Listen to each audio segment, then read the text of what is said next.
St. Paul's Episcopal Church is one of downtown's oldest historical sites, as Reverend Rick Sanders proudly says.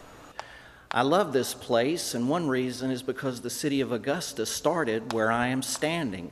We have so many wonderful and interesting stories in our rich history here at St. Paul's. Sitting along the Savannah River, the church has survived war, fire, and even floods.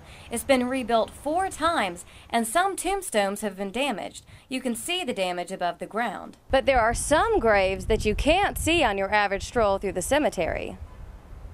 Down these stairs and under the altar of St. Paul's is a crypt, as the church likes to call it. Oddly, this basement grave of Leonidas Polk was at one time outdoors, says historian Eric Montgomery.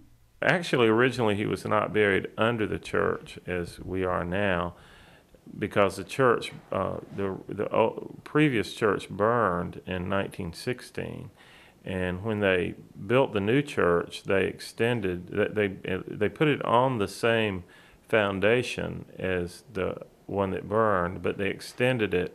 Although others are buried here, it's the story behind Polk, nicknamed the Fighting Bishop, that's unique. Leonidas Polk was a bishop in the Episcopal Church, but he also was a general in the Confederate Army. Killed in battle, Polk's body was brought to St. Paul's for burial. They were fighting all above Atlanta and working their way into Atlanta, and so this seemed like the best place, apparently, that was not in Union hands, to bring him for burial.